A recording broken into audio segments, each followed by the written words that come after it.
Pradeep sir, உங்களோட நடிப்பை வந்து நிறைய பேர் வந்து தனுஷ் கூட வந்து கம்பேர் பண்ணுவாங்க. 2 பேரும் ஒரே மாதிரி நடிக்கீங்க அப்படின்னு நிறைய போட்டி இருக்குன்னு. இந்த படம் 21ஆம் தேதி ரிலீஸ் ஆகுது. தனுஷ் டைரக்ட் பண்ண 20 படமும் இன்னைக்கு 21 ரிலீஸ் ஆகுது. இந்த படத்தில் வந்து உங்களுக்கு துணையாக வந்து விக்னேஷ் சிவன், சிம்பிளாக வேறு இருக்காங்க. இந்த போட்டியை எப்படி பார்க்குறீங்க? ஓ ஓகே சார், நல்லா இருக்குது சார். இந்த ஆங்கிள் நான் இந்த கோணத்தில் நான் யோசிக்கல. பயங்கரமாக இருக்குது. எங்கேயுமே போட்டி இல்லை சார், இது போட்டியே இல்லை. அந்த மாதிரி ஒரு டேட் அமைஞ்சிருச்சு. நாங்கள் 14 தான் ரிலீஸ் ஆகிறதா இருந்தோம். அஜித் சார் படம் வந்துச்சு. அதனால் நல்ல இன்னும் பெட்டரான ஓப்பனிங்காகவும் ஸ்க்ரீன்ஸ்க்காகவும் 21st புஷ் பண்ணோம். ஐ திங்க் அதே ரீசனுக்காக தான் அவங்களும் புஷ் பண்ணியிருப்பாங்க.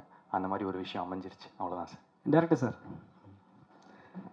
சார் இது மாதிரி பிரதீப் ரங்கன் வச்சு டிராகன்னா என்ன? ஏன்னா டிராகன் வந்து வெளியில தான் சொல்லுவாங்க, சைனா மொழியில் தான் டிராகன் சொல்லுவாங்க, தமிழில் வந்து டிராகனே கிடையாது. இங்கே வந்து வச்சது காரணம் என்ன சார்? அதுதான் ஃபஸ்ட்டு படத்தோட 5 நிமிஷம் சார். ஆக்சுவலாக இப்போ இந்த ட்ரெய்லர்லேயே அதை வச்சு ஒரு கட்டு இருந்தது.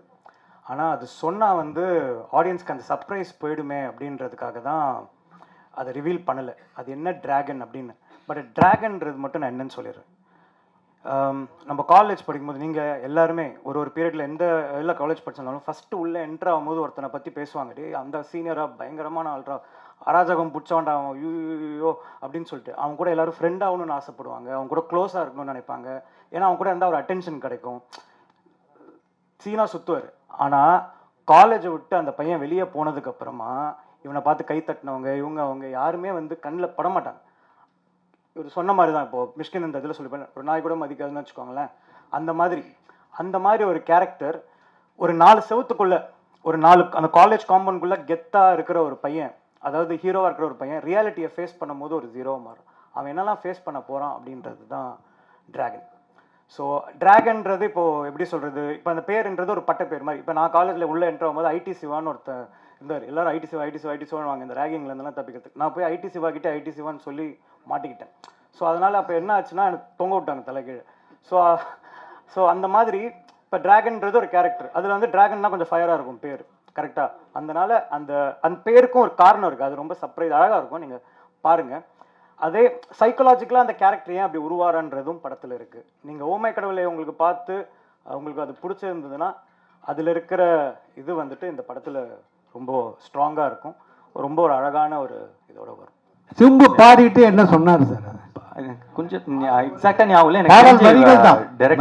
டிரெக்டர் தான் சிம்பு சார் பாடினா நல்லா இருக்கும்னு அந்த ஐடியா கொடுத்து சார் அவர் பாட வைக்கிறது. அதுதான், அது டிரெக்டர் தான் நினைக்கிறேன் சார். ஆமாம், பாட்டு வரிகளுக்கு இன்ட்ரெஸ்டிங்கான ஒரு விஷயம் இருக்குது சார். ஃபஸ்ட்டு அந்த ஏண்டி விட்டு போன லிரிக் சொன்னது என்னோட டிரைவர் மணி. அவர் தான் வந்துட்டு இப்போ ஒரு நார்மலான ஒருத்தர் வந்து அந்த ஒரு டிஸ்கஷனில் இருக்கும்போது என் டிரைவர் எப்பவுமே கூட பக்கத்துலேயே வச்சுப்பேன். ஏன்னா ஒரு கதை சொல்லி பார்க்கும்போது அவருக்கு போய் சேர்ந்ததுன்னா அவருக்கும் எல்லாருக்கும் பிடிக்கும் அப்படின்ற ஒரு நம்பிக்கை எனக்கு. ஸோ என் டிரைவர் வந்து என் கூடயே தான் இருப்பார் அவர் மணின்னு சொல்லிட்டு.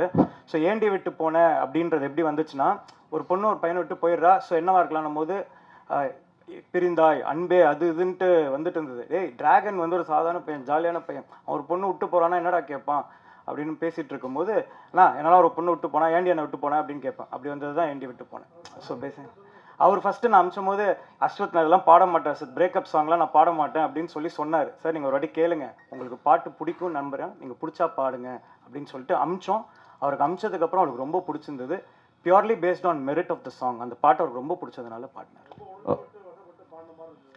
இல்லை சார், அது Ashwat sir, Ashwat ji, உங்களுக்கு 2 questions, one for you and one for the producer. உங்களுக்கு to the first question, அந்த கதறங்கிறது வந்து work big time. Thank you sir. How did that happen? One to the producer ma'am.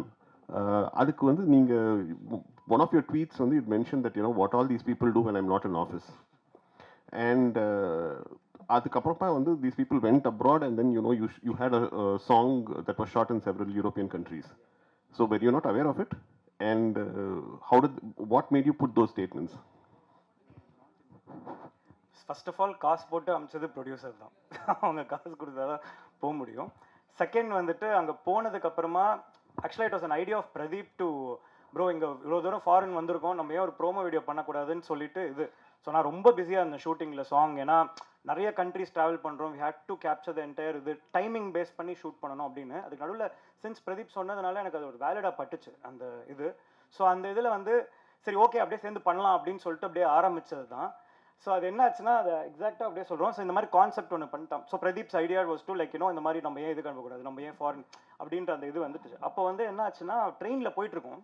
So ட்ரெயினில் போயிட்டு இருக்கும்போது shoot பண்ணிட்டு போயிட்டுருக்கோம். So திரும்பி வரணும் இல்லையா, அப்போ சும்மா இருக்கும்போது வந்துட்டு இருக்கும்போது நான் அவனை பார்த்து இந்த டைலாக் இந்த மாதிரி ஒரு கான்செப்ட் இப்படி பேசிக்கலாம் அப்படின்னு சொல்லும்போது நான் கொஞ்சம் ஃபயராக நானும் அப்படி இது கதற அப்படின்னு சொல்லிட்டேன். சொன்னதுக்கப்புறம் அவன் சிரிக்க ஆரம்பிச்சிட்டான். இல்லை ஏன்டா சிரிக்கிற அப்படின்னு சொல்லும்போது அதை அப்படியே எடுத்து வச்சாச்சு, அவ்வளோதானே தவிர it was not like plant. அது ஒரு பேசிகிட்டு இருக்கும்போது ஒரு ஃப்ளோவில் வந்தது. ஆனால் பிரதீப் என்ன அதுக்கப்புறம் சொன்னா, இந்த கதற நல்லா இருக்குது, அதை நிறையா வாட்டி எடுக்கலாம் ப்ரோ அப்படின்னு சொல்லிட்டு it was is idea to shoot it in multiple times. அதுதான் இது. அதே மாதிரி ப்ரொடியூசர் மேன்ட்டு ஃபஸ்ட்லாம் காட்டல, எல்லாம் முடிச்சுட்டு ஏன்னா என்ன ஆகும் ஏதாகும்னு தெரியாது. சரி அது வேறு நான் வேறு இருக்கிற ஸ்க்ரீனில் பெரிய பார்த்து ஏதோ டென்ஷன் ஆகிட போகிறாங்கன்னு சொல்லிட்டு அப்புறமா அதுக்காக தான் அவங்க நான் நல்லா பார்த்தேன், பயங்கரமாக விழுந்து சிரிச்சுட்டே இருந்தாங்க அவங்களும், அசோசியேட் கிரியேட் ப்ரொடியூசரும். ஸோ அதனால் ஓகே ஒர்க் ஆயிடுச்சு அப்படின்னு சொல்லிட்டு கொடுத்தோம். இதுதான் அதுக்கு பின்னாடி இருக்கிற story. It was the basic thing was to இவ்வளோ தூரம் போகிறோம், ஃபாரின் வரைக்கும் போகிறோம், ஏன் நம்ம வந்து ஒரு இது பண்ணக்கூடாது, அந்த இமோஷன் தான். Direct sir. ஒரு நிமிஷம் அர்ச்சனா மணி. சும்மா ஃபன்னான ட்வீட் தான். ஏன்னா அவங்க 2 பேரும் எப்போவுமே ஏதாவது செட்டில் வந்து ஒரு ஜாலியாக இருக்கும் இது. And plus I was not there during the shoot. So I thought okay சும்மா ஒன்று போடலாம் அப்படின்னு. No intention otherwise.